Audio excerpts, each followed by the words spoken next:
Hello everybody, मैं नितेश और आप देख रहे हैं आपका अपना यूट्यूब चैनल लीगल पावर।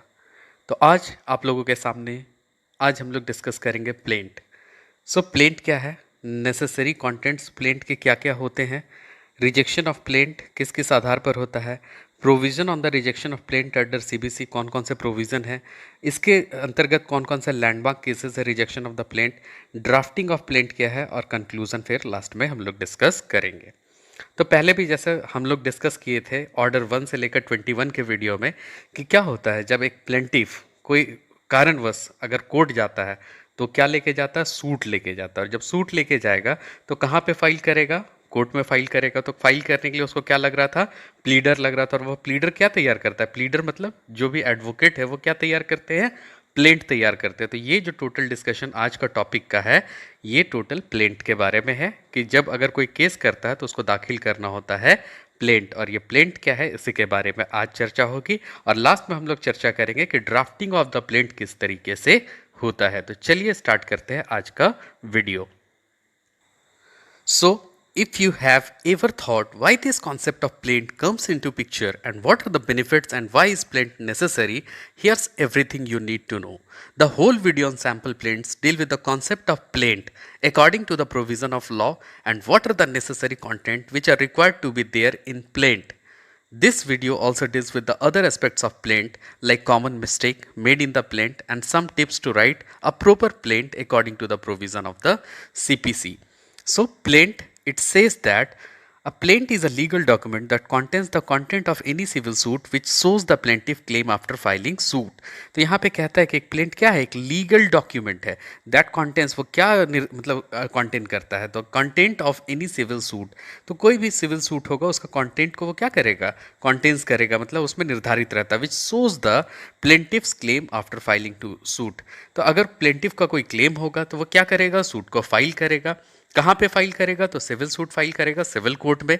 और ये एक तरह का लीगल डॉक्यूमेंट होता है। एक प्लेंट को क्या कहते हैं, लीगल डॉक्यूमेंट कहते हैं। So the plaint is first step to plaintiff in the form of legal document for the commencement of suit and it shows what a plaintiff wants from the suit. तो ये पहला step है किसका, plaintiff का, in the form of legal document. तो एक तरह का लीगल डॉक्यूमेंट होता है for the commencement of suit. तो जो सूट फाइल कर रहा कोर्ट में उसके कमेंसमेंट के लिए क्या होगा, एक लीगल डॉक्यूमेंट जारी करना होगा। और वो लीगल डॉक्यूमेंट क्या होता है, प्लेंट होता है। And it shows the plaintiff wants from that suit. तो ये बताता है कि प्लेंटिफ को क्या चाहिए उस सूट में, जो है उस प्लेंट में, उस सूट में क्या चाहिए प्लेंटिफ को, वो उसमें दिया रहता है। The concept of plaint is mention in the civil procedure code. तो कॉन्सेप्ट कहाँ पे मेंशन है प्लेंट का, तो सीपीसी में, सिविल प्रोसीड्योर कोड में है। So through the help of plaint the plaintiff narrates and और describes the cause of action and related information which considered as essential from the view point of the suit. तो इसमें क्या describe करता है plaintiff, तो plaintiff या तो उसको नरेट करेगा या डिस्क्राइब करेगा क्या, कॉज ऑफ एक्शन के क्या क्या चीज उसके साथ हुआ जिसके कारण वो कोर्ट पहुंचा है। And related information which considered an as essential from the view point of the suit. तो बहुत सारे रिलेटेड इंफॉर्मेशन जो कि बहुत ही एसेंशियल है उस सूट को फाइल करने के लिए, उसके पॉइंट ऑफ व्यू से भी क्या होगा, वहां पे दिया हुआ होगा उस सूट में। So in the case plaint the cause of action consist of 2 division. तो यहाँ पे कॉज ऑफ एक्शन का क्या है, 2 डिवीजन में बांटा गया है। क्या क्या, तो फर्स्ट इज लीगल थ्योरी, जिसमें क्या देगा, the factual situation based on which the plaintiff claims to have suffered. तो ये एक फैक्चुअल थ्योरी होता है जिसमें प्लेंटिफ क्या करेगा, क्लेम करेगा क्या, जो जो लॉसेज वो सफर्ड किया है, जिसके कारण डिफेंडेंट के कारण क्या क्या प्रॉब्लम हुआ है। तो पहले में ये फैक्चुअल लीगल थ्योरी बताता है कि क्या क्या उसने सफर्ड किया है। और सेकेंड कहता है it is the legal remedy that plaintiff seeks from the court. तो अब जो भी चीज़ वो सफ़र किया उसके लिए प्लेंटिफ क्या चाहेगा, एक लीगल रेमेडी चाहेगा। क्या चाहेगा, लीगल रेमेडी कहाँ से, तो कोर्ट से चाहेगा। So plaint is considered an important concept because it is foremost an initial stage to initiate the lawsuit. तो सबसे इनिशियल स्टेज में कौन होता है, प्लेंट, मतलब प्लेंटिफ जो होता है वो फाइल क्या करेगा, तो प्लेंट फाइल करेगा। सबसे पहला इनिशियल स्टेज यहीं से शुरू होता है। अगर आपने नहीं देखा है ऑर्डर 1 to 21 वाला वीडियो तो आप जाएं प्लेलिस्ट में और वहां पे सीपीसी के वीडियो में ऑर्डर 1 से लेकर 22 तक समझे तो यहां पूरा क्लियर से समझ में आना शुरू हो जाएगा। तो यहाँ पे ये इनिशियल स्टेज है to initiate any law suit, कोई भी लॉ सूट को इनिशिएट यहीं से किया जाता है। And help to find a civil court of appropriate jurisdiction. और यहीं से क्या होता है, ये अच्छे से फाइंड कर सकता है एक सिविल कोर्ट को जो इसका अप्रोप्रिएट जुरिस्डिक्शन, जो यहाँ पे जहाँ पे इसको क्या मिलेगा, अपना रेमेडी मिलेगा।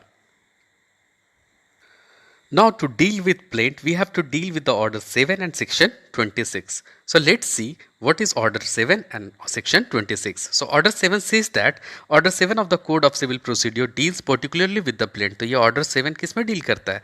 सिर्फ और सिर्फ plaint में deal करता है particularly.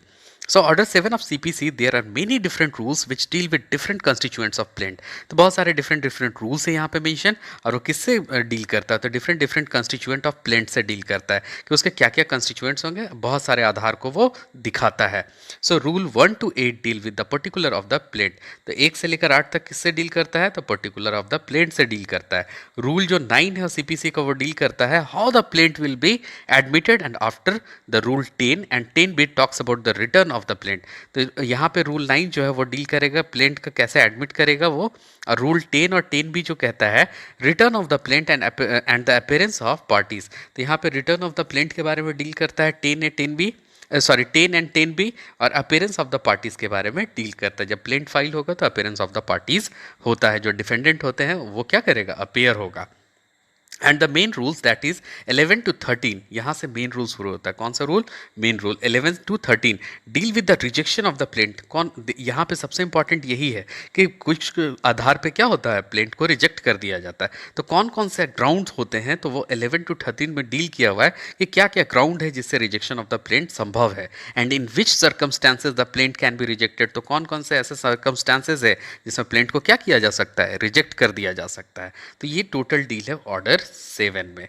Now, section 26 of the Code of Civil Procedure states every suit shall be instituted by the presentation of a plaint or in a such other manner as may be prescribed. तो order section 26 कहता है कि कोई भी suit institute होगा, यानी कि लागू होगा on the presentation of plaint और इन सच अ मैनर दैट्स प्रिस्क्राइब्ड. तो जो भी ऑर्डर सेक्शन 26 में प्रिस्क्राइब्ड होगा उसी आधार पर क्या होगा, सूट का इंस्टीट्यूशन होगा. So this section clearly shows that plaint is very much necessary for the establishment of a suit before the civil और कमर्शियल कोड. सबसे इंपॉर्टेंट क्या हो जाता है, प्लेंट ही होता है, बहुत ही ज़्यादा नेसेसरी है. किसके लिए? तो एस्टैब्लिशमेंट ऑफ सूट के लिए. यानी कि अगर सूट का एस्टैब्लिशमेंट कोर्ट में करवाना है तो प्लेंट के द्वारा ही क्या करेगा, प्लेंटिफ करवा सकता है. और इसको करेगा कौन? तो प्लीडर और एडवोकेट करेगा. कहाँ पे? तो सिविल कोर्ट या कमर्शियल कोर्ट में करता है. Now the next topic is necessary content of a plaint. तो नेसेसरी कंटेंट्स क्या क्या है, क्या क्या जरूरी तथ्य है प्लेंट के. तो plaint is a legal document that contains a lot of necessary contents in the absence of which it can not be considered as a plaint. तो ये एक लीगल डॉक्यूमेंट है, पहले ही बताए थे कैसा डॉक्यूमेंट है, लीगल डॉक्यूमेंट है. Contains a lot of necessary content in the absence of which it can not be considered as a plaint. तो अगर उसके नेसेसरी कंटेंट को लिखा नहीं जाएगा तो उसे प्लेंट भी माना नहीं जाएगा. So the content necessary for a plaint are mentioned in rule 1 to 8 of order 7 of the CPC. These are mentioned below. तो ये कहाँ पे mention है? तो यहाँ पे दिया हुआ नीचे. चलिए हम लोग देखते क्या क्या है इसमें प्रावधान. तो पहला कहता है plaint suit contain the name of the commercial और civil court which the suit will be initiated. तो कौन से कोर्ट में आप उस सूट को इनिशिएट कर रहे हैं उसका नाम मेंशन करना है, वो कमर्शियल कोर्ट है या सिविल कोर्ट है. ऊपर में सबसे बोल्ड अक्षर में क्या होगा, उसका नाम लिखा जाएगा. Plaint suit contain details of the plaintiff such as the name, address and description. तो जो प्लेंटिफ है उसका डिटेल होना चाहिए, उसका नेम होना चाहिए, उसका एड्रेस होना चाहिए और उसका डिस्क्रिप्शन होना चाहिए. आगे जब हम लोग देखेंगे तो वहाँ पे बताया गया है कि किस तरह से ड्राफ्ट किया जाता है. तो अभी चलिए तथ्य को जान के चलते हैं. फिर कहता है plaint should contain the name, residence, description of the defendant. तो उसका नाम होगा, रेसिडेंस का एड्रेस होगा, डिस्क्रिप्शन होगा किसका, डिफेंडेंट का. जिसके विरुद्ध जो प्लेंटिफ है केस कर रहा है तो कौन होगा, वो डिफेंडेंट के खिलाफ केस कर रहा है तो उसका भी नाम होगा, उसका रेसिडेंस एड्रेस होगा, उसका डिस्क्रिप्शन होगा डिफेंडेंट का. So when a plaintiff has some defects or a problem in health or any type of disability, or the plaint should contain a statement of these effects. तो अगर कोई भी disability होगा, कोई भी problem होगा, कोई भी defect होगा तो वो statement में clearly mention करेगा.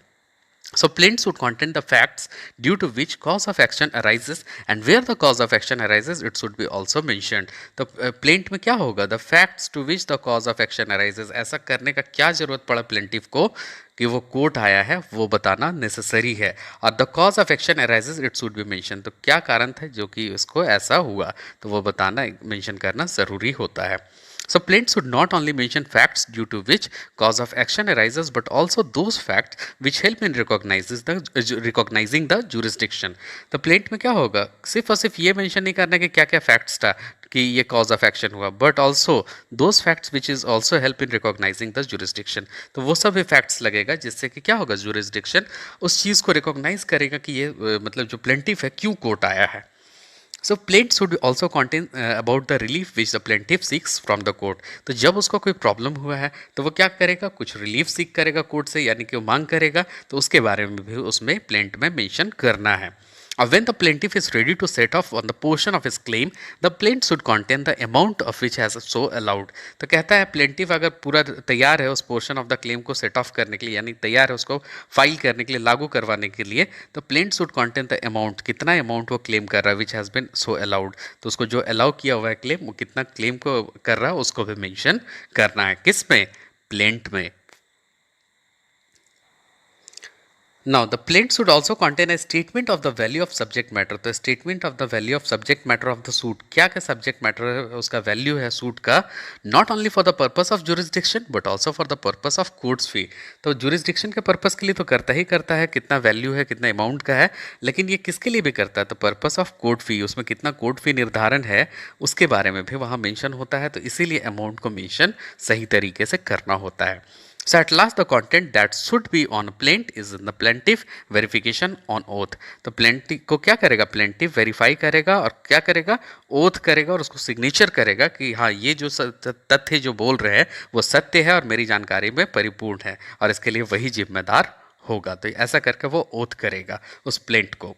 So this shows that the plaint is necessary component for the successful initiation of suit. तो यहाँ कहता है कि plaint क्या है, एक necessary component है जिससे कि successful initiation of suit होता है. कहाँ पे, commercial court में या civil court में, and plays a very important role throughout the suit. तो ये सबसे ज़्यादा important role करता है पूरा suit में. जब भी अगर देखेंगे तो plaint का ही सबसे ज़्यादा major role होता है, इसीलिए इसका drafting जब होता है तो बहुत सावधानी से करना होता है. अगर इसमें कोई mistake हो जाता है तो rejection भी possible है, और अगर बढ़िया रहता है तो ग्राउंड यहीं से कोर्ट क्या करता है, इसको प्लेंट को ही देखकर समझने का कोशिश करता है कि किस किस ग्राउंड पे डिफेंडेंट के ऊपर में केस किया गया है. So some additional particular which were not mentioned above include the following. तो कुछ पर्टिकुलर जो ऊपर मेंशन नहीं किया गया वो क्या क्या है, तो plaintiff shall state that exact amount of money to be obtained. तो कितना एग्जैक्ट मनी प्लेंटिफ चाहता है डिफेंडेंट से वो क्लियरली क्या करेगा, मेंशन करेगा, as given under rule 2 of order 7 where as rule 3 of order 7 of the CPC. तो ये कहाँ पे मेंशन किया गया है, तो रूल 2 ऑफ ऑर्डर 7 में और रूल 3 ऑफ ऑर्डर 7 में सीपीसी का.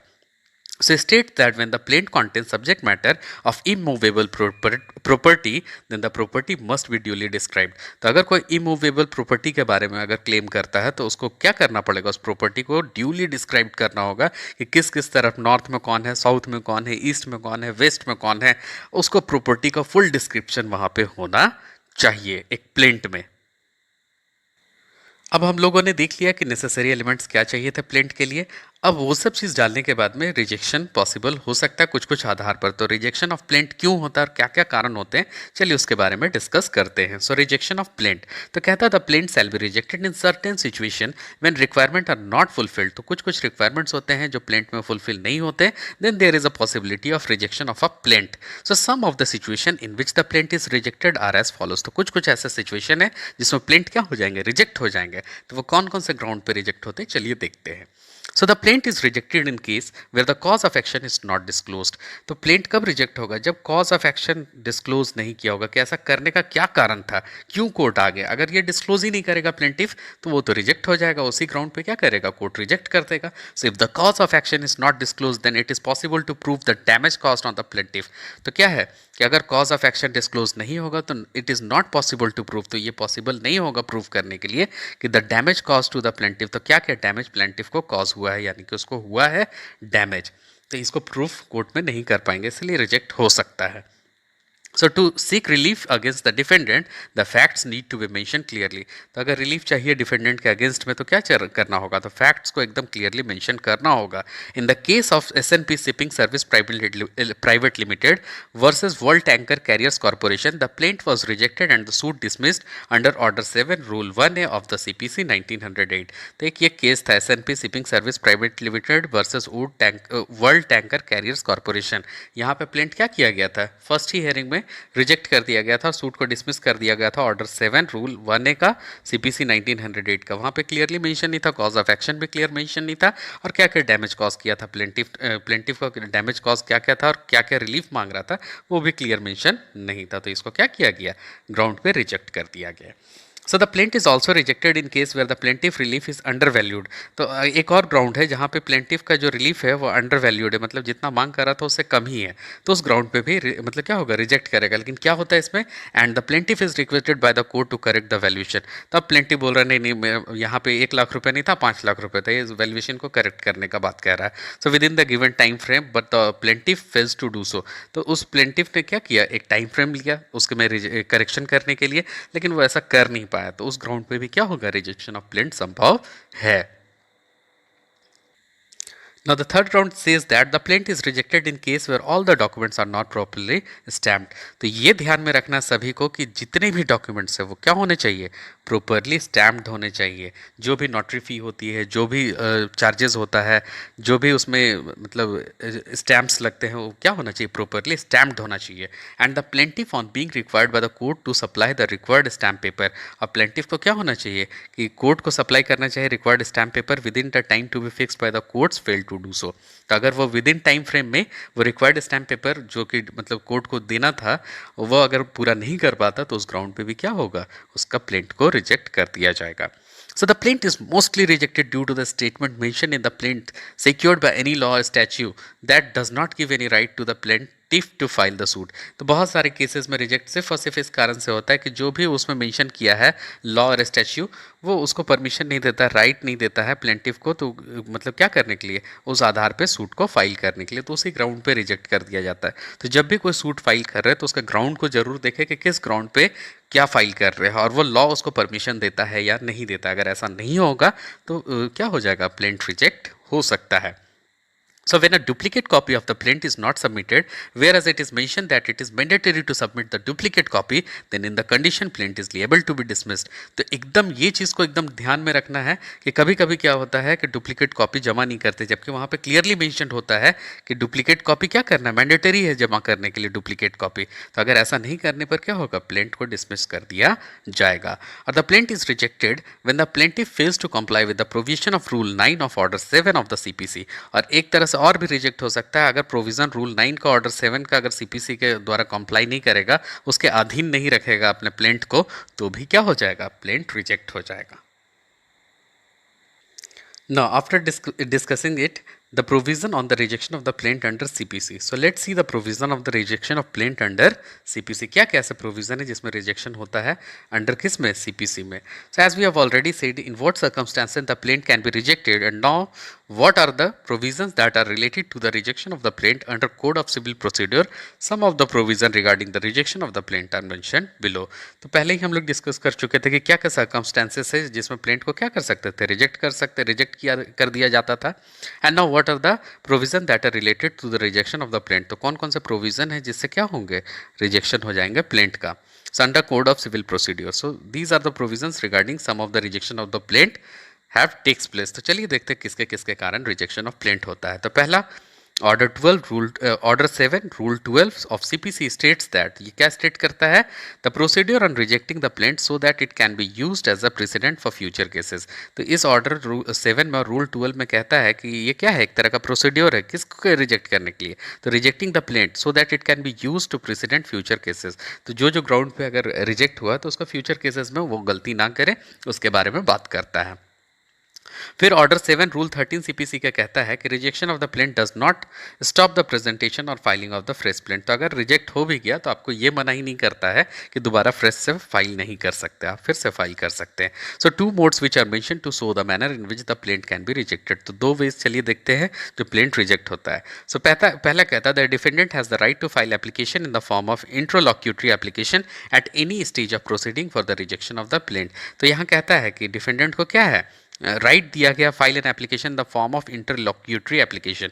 एक इंटरलॉक्यूटरी एप्लीकेशन के तौर पर वो क्या करेगा, अपना एप्लीकेशन को फाइल कर सकता, कोई भी स्टेज प्रोसीडिंग का होगा वहाँ पे अगर रिजेक्शन ऑफ द प्लेंट अगर होता है तो। और दूसरा कहता है सुओ मोटो, अपने आप से ही, the meaning the suo motu itself defines the way of rejection of the plaint. तो अपने आप ही ये क्या करता है, डिफाइन करता है कि खुद से ये प्लेंट क्या हो जाता है, रिजेक्ट होता है। So suo motu rejection is order 7 rule 11 which states rejection of the plaint. तो ऑर्डर 7 रूल 11 में क्या है, रिजेक्शन ऑफ द प्लेंट के बारे में जिक्र किया गया है। So court can itself try a suit under order 7 rule 11 if the plaint fulfils the condition discussed in the first point. तो अगर ये कंडीशन फर्स्ट पॉइंट में अगर फुलफिल कर रहा है तो कोर्ट डायरेक्टली यहाँ पे क्या करेगा, अपने आप से ही सुओ मोटो उसको इनिशिएट कर सकता है। कोई भी केस का प्लेंट को खुद से ही क्या करेगा, सुओ मोटो इनिशिएट करके कोर्ट में प्रोसीडिंग्स चलाना शुरू कर सकता है। So let's see some landmark cases on rejection of a plaint. तो यहाँ पे कुछ लैंडमार्क केसेस डिस्कस्ड किए गए हैं जो कि रिजेक्शन ऑफ प्लेंट को दर्शाता है। So many cases came in front of court related to the rejection of plaint but some of the cases given below are not considered as a landmark for the other cases in the rejection of a plaint. तो कुछ case जो landmark cases है वो दर्शाते हैं कि क्या क्या ग्राउंड है जिससे रिजेक्शन ऑफ प्लेंट हो सकता है। सो केलपुर पाला सुब्रमण्यम वर्सेस तिगुती वेंकटा। तो इस पर कहता है कि in this case it was said that the plaint can not be rejected in part और retain part under this rule. तो यहाँ पे कहता है कि प्लेंट सिर्फ और सिर्फ कोई पार्ट के कारण या रिटेन पार्ट के कारण क्या हो जाएगा, यहाँ पे रिजेक्टेड नहीं होगा। So it must be rejected as a whole. तो पूरा का पूरा प्लेंट को ही रिजेक्ट करना होगा, थोड़ा सा कुछ पार्ट को रिजेक्ट नहीं कर सकते। अगर कोई भी खामी है तो पूरा का पूरा प्लेंट ही रिजेक्ट होगा। And not with the rejection of one part और एक्सेप्टेंस ऑफ अनदर। तो सिर्फ एक पार्ट को या एक्सेप्टेंस ऑफ अनदर ऐसा करके थोड़ा मोड़ा रिजेक्शन नहीं कर सकते हैं। So this judgment is considered as a landmark judgment for the rejection of the plaint. और दूसरा कहता है Sopan Sukhdev Sable versus assistant charity commerce. So in this case, it was held that where the suit was at the stage of recording of evidence and an application under Order 7, Rule 11 of the Code was filed to delay of the proceeding of the suit, the application under Order 7, Rule 11 of the Code was rejected. तो यहाँ पे कहता है कि जो suit था stage क्या था, रिकॉर्डिंग के स्टेज पे था ऑफ एविडेंस। तो रिकॉर्डिंग के स्टेज पे था, स्टेज ऑफ एविडेंस पे था, और यहाँ पे ऑर्डर 7 और rule 11 of that code file to delay the proceeding. तो ये किस लिए फाइल किया गया था, कि प्रोसीडिंग को जितना डिले कर सके इसलिए। तो यहाँ पे एप्लीकेशन ऑर्डर 7 रूल 11 में क्या हो गया, ये कोड क्या किया, इसको रिजेक्ट कर दिया गया था। कि अगर कोई कोर्ट को क्या करता है, केस को डिले करवाता है तो या तो उसको अलग से क्या करेंगे, पार्टी को पार्ट बाय डिवाइड कर देंगे, अलग अलग लोगों को अलग अलग सुनवाई करेंगे, नहीं तो पूरा का पूरा प्लेंट को ही रिजेक्ट कर सकते हैं। तो बेसिक एलिमेंट समझने के बाद अब फाइनली हम लोग पहुंच गए ड्राफ्टिंग ऑफ अ प्लेंट। तो क्या क्या नेसेसरी एलिमेंट्स थे उसको यहाँ पे देखना है, और उसको क्या किए थे, ड्राफ्टिंग ऑफ प्लेंट अब करना। सो ड्राफ्टिंग ऑफ प्लेंट और any issue considered as the most important in order to file the suit in the court in this plaint drafted for the injection at the use of unused land as a dumping area for the resident of Malviya Nagar new Delhi that leads to heal the problem of the plaintiff due to the huge collection of waste material and the bad smell at the time. तो एक normal दिखा रहे हैं, एक example के तौर पर लेके चल रहे हैं कि मालवीय नगर न्यू दिल्ली में एक प्रॉब्लम हुआ है। प्रॉब्लम क्या है, अनयूज्ड लैंड है, वहाँ पर डंपिंग एरिया बना दिया गया, और वो डंपिंग एरिया के कारण क्या हो रहा है, कलेक्शन मटेरियल जो वेस्ट मटेरियल है उससे बैड स्मेल हर वक्त आते रहते हैं। तो उसके लिए क्या करना है, एक प्लेंट तैयार करना है। प्लेंटिव क्या करेगा, डिफेंडेंट के अगेंस्ट जो डंप कर रहे हैं वहाँ पे कचड़े को, उसके खिलाफ क्या करेगा, कोर्ट में केस करेगा। तो चलिए देखते हैं कैसा फाइल करते हैं। तो यहाँ पे जिस कोर्ट में फाइल कर रहे हो उसका नाम क्लियरली मेंशन होना चाहिए, civil court of Saket Nagar Delhi. Suit number यहाँ पे सिर्फ ये वाला लाइन को छोड़ देना है। फिर उसके बाद जो प्लेंटिफ है उसका नाम, उसका एड्रेस, पूरा रेसिडेंस क्या है, प्लेंटिफ ये हो जाएगा। वर्सेस क्या हो जाएगा, जो डिफेंडेंट होगा उसका नाम, उसका एड्रेस पूरा यहाँ मेंशन होना चाहिए। किस आधार पर है, तो suit for the injection on the use of unused land at dumping areas. तो किसके कारण फाइल कर रहे हैं, तो अनयूज्ड लैंड में डंपिंग एरियाज बनाया उसके लिए। द प्लेंटिफ सबमिट करेगा here as under the plaintiff is a resident of Malviya Nagar new Delhi and the defendant is a neighbour of the plaintiff. तो बताना है कि क्या क्या ग्राउंड है। Unused land in the house of the plaintiff which is used in the resident of B106 defendant as a dumping yard for the waste material of her house. तो क्या use कर रहा है, वो जो फ्लैट नंबर का जो आदमी था, जो डिफेंडेंट था, वो वहाँ पे डंपिंग यार्ड की तरह का उसको यूज़ कर रहा है। फिर और भी जो ग्राउंड से इस तरह से क्या करेंगे, मेंशन कर देंगे। फिर यहाँ प्रेयर यानी कि ओथ करेंगे। It is prayed that the decree for the injunction has passed in favour at the plaintiff against the defendant and some of other relief as the court thinks fit. तो यहाँ पे oath करके place लिख देना है, date लिख देना है, सॉरी ये प्रेयर कर देना है, प्लेस लिख देना, डेट लिख देना और यहाँ सिग्नेचर कर देना। कौन सिग्नेचर करेगा, तो प्लेंटिव सिग्नेचर करेगा। यहाँ पे फिर वेरिफिकेशन होगा, in the above name plaintiff do here bye verify that the content of the paras number 1 2 3 4 are true to the knowledge and the contents of the remaining paras are according to the legal advice from the advocate which I believe is true। फिर place date, S D of plaintiff, sign of plaintiff, और उसके बाद ये क्या होगा, जितने भी stamp फी लगेंगे, कोर्ट फी लगेंगे, उसको देकर इसका एक कॉपी एक्स्ट्रा लेकर कोर्ट में जमा कर दिया जाता है। Now conclusion. The plaint is a concept that emerged in the field of law for better knowledge of the point of conflict and facts of that effect, so that effective and well informed decision can be delivered। तो एक तरह का क्या है, better knowledge के लिए point of conflict अगर कहीं होता है तो वेल इन्फॉर्म्ड डिसीजन लेने के लिए इसको डिलीवर किया जाता है। So the concept of plaint is required in the commercial and civil matter which are dealt with the commercial and civil courts. तो ये कॉन्सेप्ट प्लेंट का कहाँ से आया था, तो ये कॉमर्शियल और सिविल मैटर से आया था। और ये कहाँ कौन डील करता है, तो सिविल और कॉमर्शियल कोर्ट डील करता है। But the plaint has increased the complexity of the process and make it tough for file the suit for legal remedy by the common people। तो एक तरह से कॉम्प्लेक्सिटी और क्या है, इसको टफ कर दिया गया है। फाइलिंग अ सूट और लीगल रेमेडी अगर किसी कॉमन मैन को चाहिए तो उसको क्या करना पड़ेगा, एक प्लीडर को लेना पड़ेगा। उसके बाद क्या होता है, पूरे प्रोसेस सही तरीके से होकर गुजरेगा। अगर सही तरीका नहीं अपनाता है तो प्लेंट कोई भी ग्राउंड पे रिजेक्ट भी हो सकता है। So it is also time taking process, थोड़ा लंबा प्रोसेस होता है, थोड़ा टाइम लगता है, due to which people are dissatisfied with the concept of plaint. तो थोड़े लोग डिससेटिस्फाइड भी होते हैं इससे। So due to the presence of many orders and rules under the provision of the Code of Civil Procedure for the regulation of the plaint, rejection, formation, drafting of the plaint brings a lot of chores in the civil system। तो यहाँ पे जितने भी rejection, formation, drafting, plaint brings a lot of chores, तो बहुत सारे बातें इसमें सिविल सिस्टम में लाता है, जो कि क्या होना चाहिए था कि मेनी ऑर्डर, रूल्स और provision of code of civil procedure में इसके बारे में चर्चा होनी चाहिए थी कि ऐसा मतलब क्या है कि कमज़ोर करता है कहीं ना कहीं जुडिशरी और न्याय पाने की व्यवस्था को। लेकिन अब तो क्या है कि थोड़ा सा लोग क्या करने लगे हैं कि जागरूक हो गए हैं, और जागरूक होने के साथ साथ में क्या है कि अपने से मतलब जाते हैं कोर्ट में और प्लीडर के हेल्प से क्या करते हैं, कोर्ट में फाइल कर लेते हैं। So in my opinion a plaint helps in improving the knowledge of facts and points of conflict. तो यहाँ पे क्या करेगा, इंप्रूव करता है नॉलेज ऑफ फैक्ट्स और पॉइंट ऑफ कॉन्फ्लिक्ट को भी। However simplifying I regulations under the provision of CPC will make it easier for a layman to file the suit. तो ये सिंप्लीफाई करना चाहिए था रेगुलेशंस को कि एक लेमन भी आराम से सूट को फाइल कर सके। Otherwise filing a plaint with a lot of regulation is quite difficult. तो बहुत सारे रेगुलेशन के साथ अगर कोई मतलब प्लेंट को फाइल करना है तो बहुत सारे डिफिकल्टी को भी फेस करना पड़ता है। So instead of scrapping the concept of plaint itself, the regulation under one of several provision of the laws would be reduced। तो जो ऑर्डर मतलब रेगुलेशन जितने भी रूल वन में मतलब ऑर्डर वन में कहे थे उसको थोड़ा ना थोड़ा कहीं कम करना चाहिए, और थोड़ा सा इसको ईजिएस्ट वे में प्लेंट को फाइल करने का तरीका बताना चाहिए था।